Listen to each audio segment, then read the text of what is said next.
எல்லாருக்கும் வணக்கங்க. இந்த வீடியோவில் நம்ம பார்க்க போகிற டாபிக் என்ன அப்படின்னா, நேச கிரகம் தரும் பலன்கள். நேச கிரகம் என்ன மாதிரி பலன் கொடுக்கும் அப்படிங்கிறதான் பார்க்க போகிறோம். ஃபஸ்ட்டு பாயிண்ட்டு, நேச கிரகம் தகுதி குறைவான விஷயங்களை தருகிறது. அதாவது உங்களுக்கு என்ன தகுதியோ அதை விட கொஞ்சம் குறைவாக தான் பலன்கள் கிடைக்கும். இப்போ உங்களுக்கு 1,00,000 ரூபா சம்பளம் கிடைக்கக்கூடிய இடத்துல 40,000 சம்பளம் கிடைக்கும்.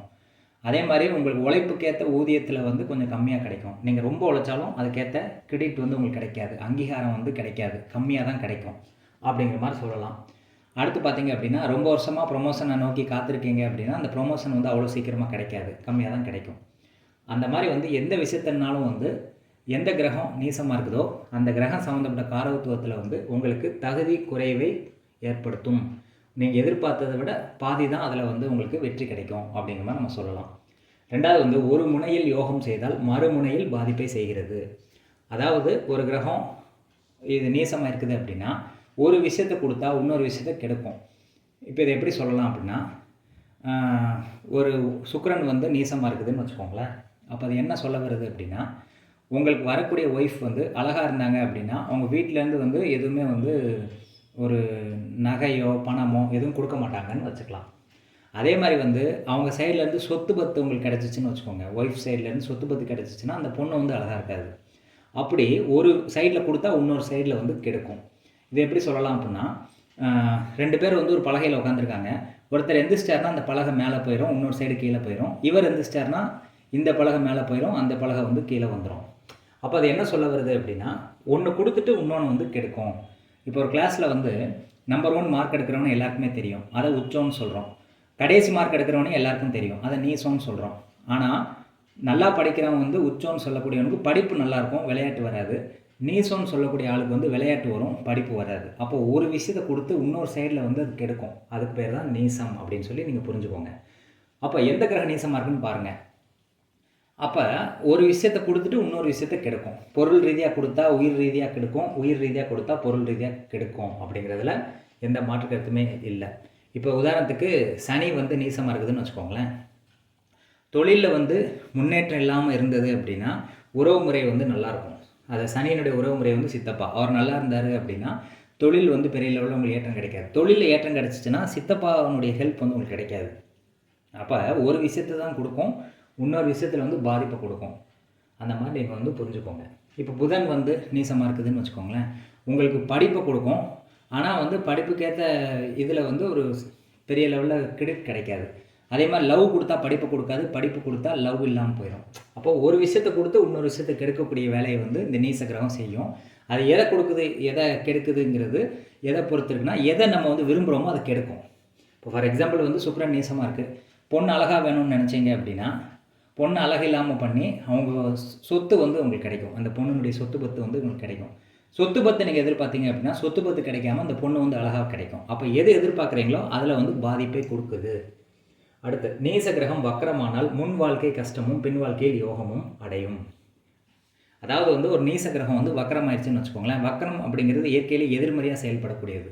அப்போ ஒரு நீச கிரகம் வக்கரமாயிடுச்சு அப்படின்னா வக்கர கிரகம் என்ன பண்ணோம் அப்படின்னா எதுலேயுமே பிடிவாதத்தை ஏற்படுத்தி எப்படியாவது முன்னேறிடணும், பெரிய லெவலில் நம்ம செஞ்சிடணும் அப்படிங்கிற எண்ணத்தை கொடுக்கும். நீச கிரகம் வக்கரமாகும் போது ஆரம்பத்தில் ரொம்ப கஷ்டப்படுற ஆளாக இருந்து அதுக்கப்புறம் ரொம்ப கஷ்டப்பட்டு உழைப்புனால பெரிய லெவலில் முன்னுக்கு வரக்கூடிய சூழல் இந்த வக்கர கிரகம் ஏற்படுத்தி கொடுக்கும். அது பின்பகுதியில் ராஜயோகத்தை ஏற்படுத்தி கொடுக்கும்.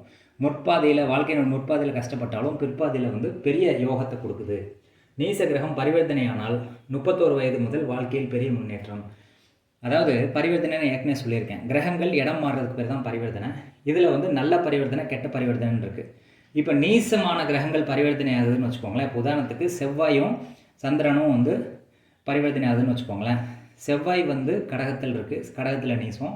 சந்திரன் விருச்சிகத்தில் இருக்குது, சந்திரன் விருச்சிகத்தில் நீசம். அப்போ 2 கிரகங்கள் நீசமான இடத்துலேருந்து பரிவர்த்தனை ஆகி தன்னுடைய சொந்த வீட்டுக்கு ஆட்சிக்கு போகுதுன்னு வச்சுக்கோங்களேன். அப்போது அது என்ன பலன் கொடுக்கும் அப்படின்னா, ஆரம்பத்தில் ரொம்ப கஷ்டப்படுற மாதிரி சூழல் ஏற்படும். வருமானத்துக்கோ சாப்பாட்டுக்கோ வழி இல்லாமல் இருப்பாங்க. ஆனால் இந்த கிரகம் பரிவர்த்தனை ஆனதுக்கப்புறம் ஒரு பெரிய லெவலில் முன்னேற்றத்தை கொடுக்கும். அது எப்போ ஸ்டார்ட் ஆகும் அப்படின்னா 31 வயசுக்கு மேலே இந்த மாதிரி பரிவர்த்தனை யோகம் ஸ்டார்ட் ஆகும். 31 வயசு ஆனதுக்கப்புறம் ஆட்டோமேட்டிக்காக எந்த முயற்சியும் எடுக்காமலே அதுவே வேறு இடத்துக்கு உங்களை ஷிஃப்ட் பண்ணி அதில் பெரிய கோடீஸ்வரன் ஆகக்கூடிய சூழல் கொடுக்குது. இப்போ நீங்கள் பெரிய பெரிய விஐபிஎஸ் ஜாதகத்தை எடுத்து பார்த்தீங்கன்னா சாப்பாட்டுக்கே திண்டாட்டமாக இருந்த வாழ்க்கை வந்து ஒரு குறிப்பிட்ட காலத்துக்கு அப்புறம் வந்து பெரிய கோடீஸ்வரன் ஆகக்கூடிய அமைப்பு வந்து இருக்கும். 2-3 கிரகம் வந்து நீசமாக இருக்கும். ஆனால் அந்த கிரகங்கள் வந்து பரிவர்த்தனை ஆகிருக்கும். அல்லது வந்து நீச கிரகம் வந்து ஒரு உச்ச கிரகத்தோடு சேர்ந்துருக்கும். ஏதோ ஒரு வகையில் வந்து நீச கிரகம் பரிவர்த்தனை ஆகி வேற ஒரு கிரகத்தோட நல்ல கிரகத்தோடு சேரும்போது அவங்க வாழ்க்கையில் வந்து கொடி கட்டி பறக்கிறாங்கிறத நிறைய ஜாதகத்தை நீங்கள் பார்த்தா தெரியும். பெரிய கோடீஸ்வரன் ஜாதகத்தெல்லாம் 2-3 கிரகம் நீசமாகி பரிவர்த்தனை ஆகிருக்கும். அந்த மாதிரி நீங்கள் வந்து பார்க்கலாம். அடுத்து, நீச கிரகம் வர்க்கோத்தமம் பெற்றால் செயல் செய்வதில் பெரும் போராட்டம், பின்பு செய்த செயலால் 65 முதல் 70% வெற்றி கிடைக்கும். அதாவது வர்க்கோத்தமம் அப்படின்னா என்னென்னா, ராசி கட்டம் நவாம்ச கட்டம் 2 போட்டிருப்பாங்க, பார்த்துருப்பீங்க. ராசி கட்டத்தில் இருக்கக்கூடிய கிரகம் அதே இடத்துல நவாம்ச கட்டத்தில் இருந்தால் அதுக்கு பேர் வந்து வர்க்கோத்தமம். அதாவது ராசி கட்டத்தில் இப்போ உதாரணத்துக்கு செவ்வாய் வந்து மேசராசியில் இருக்குன்னு வச்சுக்கோங்களேன். நவாம்சத்துலேயும் செவ்வாய் மேசராசியில் இருந்துச்சுன்னா அதுக்கு பேர் வந்து வர்க்கோத்தமம். அப்போ ஒரு நீச கிரகம் வர்க்கோத்தமம் பெற்றால் செயல் செய்வதில் பெரும் போராட்டம். வர்க்கோத்தமம் அப்படிங்கிறது என்ன அப்படின்னா, வக்கரம் அப்படிங்கிறது பிடிவாதம், வர்க்கோத்தமம் அப்படிங்கிறது செயலில் செஞ்சு முடிக்கணும் அப்படிங்கிற வந்து ஒரு எண்ணம். இப்போ உதாரணத்துக்கு வந்து நீங்கள் விளையாட்டில் விளையாடுறீங்க, எப்படியாவது வந்து ஒலிம்பிக்கில் ஜெயிச்சிடணும்னு சொல்லி ஒருத்தர் வந்து போராடுறாரு.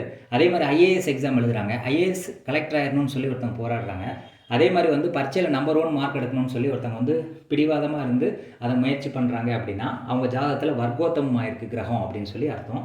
இந்த நீச கிரகம் வர்க்கோத்தமம் ஆச்சுன்னா என்ன பலன்னா, வர்க்கோத்தமம் நார்மலாக இருக்கக்கூடிய கிரகம் வர்க்கோத்தமம் ஆச்சுன்னா பலம் பெறும். நீச கிரகம் வர்க்கோத்தமம் ஆச்சுன்னா அதுவும் பலம் பெறுது. ஆனால் இப்போ உதாரணத்துக்கு நீங்கள் 100% எஃபர்ட் போடுறீங்க, நம்பர் 1 மார்க் எடுக்கிறதுக்கு நீங்கள் 100% எஃபர்ட் போட்டால் 70% வந்து அதுலேருந்து வெற்றி கிடைக்கிது இந்த வர்க்கோத்தமான கிரகம். ஆக மொத்தத்தில் நீச கிரகம் வர்க்கோத்தமாகிறது நல்லது. ஆனால் போட்ட உழைப்பில் வந்து 70% வெற்றி கிடைக்குது. இப்போ நீங்கள் வந்து ஒரு 100 மார்க் எடுக்கணும்னு போராடினீங்கன்னா 70 மார்க் கண்டிப்பாக எடுத்துருவீங்க. அந்த செயலுக்கேற்ற வெற்றி கிடைக்கும், ஆனால் கொஞ்சம் கம்மியாக கிடைக்கும் அப்படிங்கிறத நீங்கள் தெரிஞ்சுக்கலாம். நீச கிரகம் வர்க்கோத்தமான. அடுத்து, நீச கிரகம் ஆட்சி அல்லது உச்சம் பெற்ற கிரகத்துடன் சேர்ந்து நீச பங்க ராஜயோகம் அடைந்து பின் வாழ்க்கை வெற்றி பெறும். ஒரு நீச கிரகம் வந்து நார்மலாக ஒரு நீச கிரகம் தனியாக இருந்துச்சு அப்படின்னா ஏற்கனவே சொன்ன மாதிரி தகுதி குறைவான விஷயங்களை வந்து கொடுக்கும். ஆனால் ஒரு நீசம் பெற்ற கிரகம் வந்து ஒரு உச்சம் பெற்ற கிரகத்தோடு சேர்ந்துருக்கு, ஆட்சி பெற்ற கிரகத்தோடு சேர்ந்துருக்குதுன்னு வச்சுக்கோங்களேன். இப்போ உதாரணத்துக்கு சூரியன் வந்து துலாம் ராசியில் இருக்குது, நீசம், துலாமில் வந்து சூரியன் நீசம், அது வந்து சுக்கிரனோடு சேர்ந்துருக்கு அப்படின்னா சுக்கிரனுக்கு வந்து அது சொந்த வீடு. அதுவே வந்து சனியோடு சேர்ந்துருக்குதுன்னு வச்சுக்கோங்களேன், சனிக்கு அது வந்து உச்ச வீடு. அப்போ சூரியன் நீசமாகி சனியோடு சேர்ந்தா சூரியன் வந்து நீசபங்க ராஜயோகம் அடையுது. அந்த மாதிரி நீசம் பெற்ற கிரகம் ஒரு உச்சம் பெற்ற கிரகத்தோடு சேர்ந்து நீசபங்க ராஜயோகம் பெற்றுச்சுன்னா பின் வாழ்க்கையில் வந்து பெரும் கோடீஸ்வரன் ஆகக்கூடிய சூழல் வந்து ஏற்படும். இப்போ நீங்கள் பெரிய சீஃப் மினிஸ்டர்ஸு இவங்கெல்லாம் ஜாதகத்திலாம் எடுத்து பார்த்தீங்க அப்படின்னா நீசபங்க ராஜயோகம் வந்து இருக்கும். ஒரு கிரகம் நீசமாக இருக்கும், அது கூட இன்னொரு கிரகம் வந்து ஆட்சி பெற்றோ உச்சம் பெற்றோ இருக்கும்போது அது நீச்சபங்க ராஜயோகமாக மாறி பெரிய வெற்றியை கொடுத்து வாழ்க்கையில் வந்து பெரிய புகழடையக்கூடிய வாய்ப்புகளை வந்து கொடுக்குது. ஆனால் நீசம் பெற்ற வேலையை செஞ்சதுக்கப்புறம் தான் அதெல்லாம் நடக்கும். ஒரு கிரகம் நீசமாகிடுச்சுன்னா தகுதி குறைவான இடத்துல வந்து அவங்க இருப்பாங்க. அதுக்கப்புறம் தான் பின் வாழ்க்கையில் வந்து மேலே வருவாங்க. ஃபஸ்ட்டு வந்து நீச கிரகத்தினுடைய வேலையை அது ஃபஸ்ட்டு செய்யும், செஞ்சதுக்கப்புறம் தான் அதுக்கு அடுத்த வேலைகள் வந்து நடக்கும். அப்போ எல்லா பாயிண்ட்லேயும் பார்த்தீங்கன்னா பிற்பாதின்னு தான் போட்டிருப்பேன். வக்கரமானாலும் பிற்பாதியில் நல்லா இருப்பாங்க, பரிவர்த்தனை ஆனாலும் பிற்பாதியில் நல்லா இருப்பாங்க, வர்க்கோத்தம் ஆனாலும் போராடி அதுக்கப்புறம் வந்து வெற்றி கிடைக்கும்.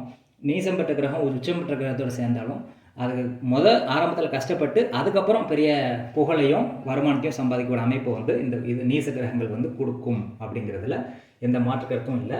இந்த 6 பாயிண்ட்டை வந்து நீங்கள் சொல்லி பாருங்கள், பெர்ஃபெக்டாக மேட்ச் ஆகும். இந்த நீச கிரகங்கள் பற்றின புரிதல் வந்து உங்களுக்கு கண்டிப்பாக புரிஞ்சிருக்கும்னு நான் நம்புகிறேன். நன்றி, வணக்கம்.